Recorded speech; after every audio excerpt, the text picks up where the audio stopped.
Hey guys, it's Cecilia Lee here. Welcome back. On my social media, in the description box below, follow me, tweet me, and become a Patreon today. Hit the notification bell so you know when I post. Please subscribe, and join the family. Thanks so much.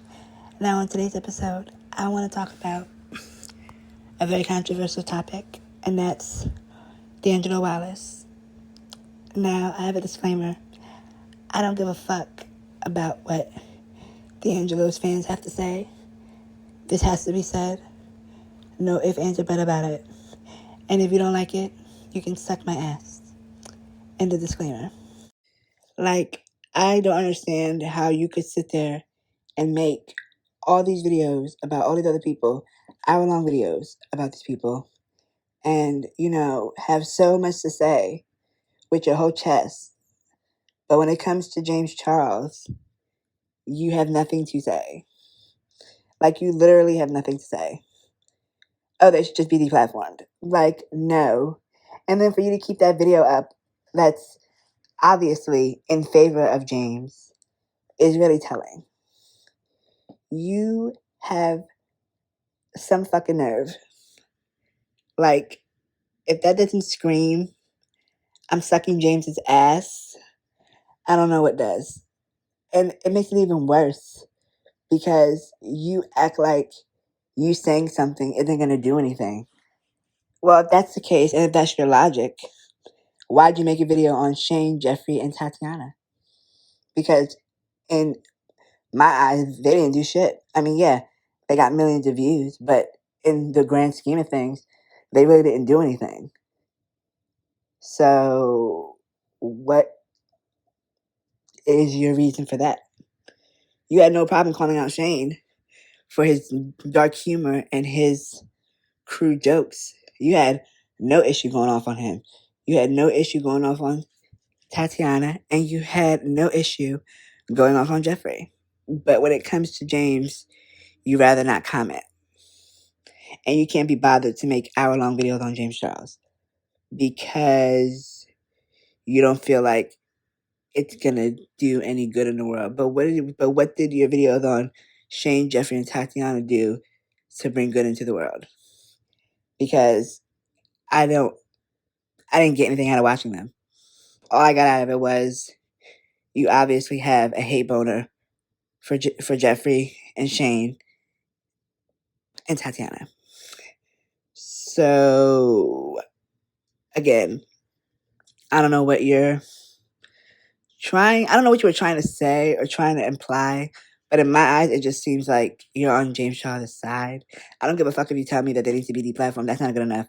You sat your ass in that fucking room 3 motherfucking times and made those long-ass fucking videos that nobody sat there and watched the whole thing. I know for a fact nobody would be caught dead watching that whole fucking thing because I sure as hell did. I had to skip a couple parts because a lot of it was fucking boring.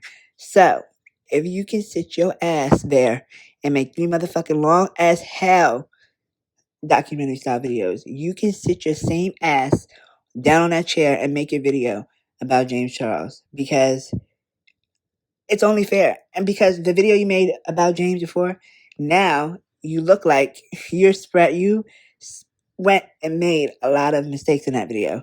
So are you going to correct those mistakes? Because if I'm going based off YouTube logic, if you make a mistake, you have to come out and clarify it. You just don't act like it doesn't exist and then forget about it. It doesn't work that way. But you have a lot of mindless sheep as fans. And people get scared to talk about you or criticize you because they don't want your fans to come after them.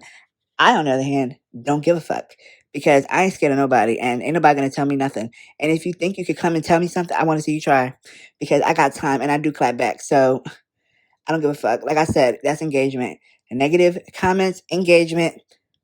So you can come at me with all the heat you want because I'm gonna just give it right back to you. I don't give a fuck.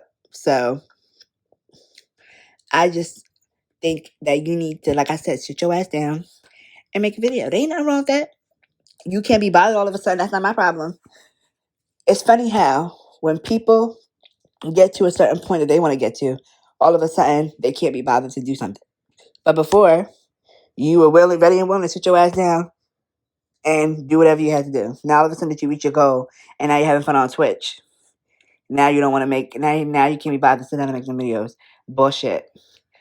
You should never stop doing what you were doing just because you reach a certain point.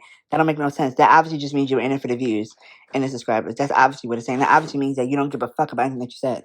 Because if you were so passionate about the things that Jeffrey was doing, Shane was doing, Tati was doing, why the fuck aren't you that passionate about what James is doing? Because that's, in my logic, that's way more worse than anything that they did. What he did and confessed to on video is way worse than anything they did. So I'm going to need you to get your head out of your ass and stop playing your games on Twitch and get your ass on YouTube and make that motherfucking video. Or at least take your video down that you made and correct yourself. Because you're looking real sus right now. And it's not cute, boo. And on top of that, people are saying, oh, well, how? I know nobody's coming at D'Angelo. You're damn right people are coming at D'Angelo. What's the problem? What you gonna do? Like, everybody got so much mouth. You want to say it with your chest like we supposed to be scared? Because the motherfucker messed up and he ain't saying shit. He needs to correct his motherfucking self. That's why people are coming after him. Because he wants to run his mouth when it's convenient. But now that there's some real shit going on and this motherfucker confessed to what he motherfucking did. Now he don't got nothing to say. Now he can't be bothered to make no 45 long video because it's so stressful and nobody's gonna care and it's not gonna contribute nothing. Well, motherfucker, ain't nobody cared about those fucking 3-hour long videos you made about Shane, Jeffrey, and Tatiana. But you made them, though. You had no problem making them, though. When you saw them numbers rising, you were happy as fuck. So I suggest you get your ass on YouTube and do something. And for those motherfuckers in the back, those other channels that always got something to say on Twitter popping off in their mouth, how can you talk to D'Angelo like that? Because, motherfucker, he's a human being. And he got a big-ass mouth. And he always got something to say about something. So if he could run his mouth, why the fuck can't nobody else? Why can't we hold him accountable? Why? I don't give a fuck how old D'Angelo is. He's of age. He's not a fucking kid. So, what the fuck? Like, so he can come online, talk his shit, and then dip, and then say he don't want to do something, and everybody's supposed to just eat that? No, you have so much to say about these three people. So, run your shit about James. Oh, wait, you can't because you're sucking his ass. Fuck out of here. Like I said, lesson of the day is don't talk shit if you can't back that shit up. Simple as that. Because either one, delete that video, or two, come on YouTube and say what you gotta say, and then bounce. Simple as that. Simple as that. But now you're just being lazy. And that's not cool. And that makes you look real suspect. Because a real motherfucking person that was, about his subscribers and about his YouTube life and shit would be like, you know what? I'm gonna say what I gotta say and bounce. Point blank period. But you ain't doing that. Making you look like a real coward. Like I said, making you look like you on James' side. Which is fine. But say that shit. And with that being said, I take my leave. Like, comment, and subscribe. Tell me how you feel about D'Angelo Wallace not wanting to speak up about the James Charles situation. And subscribe. Join the family. Thank you so much. Hit the notification bell so you know when I post. And I'll see you guys in the next one. All right, guys. Bye.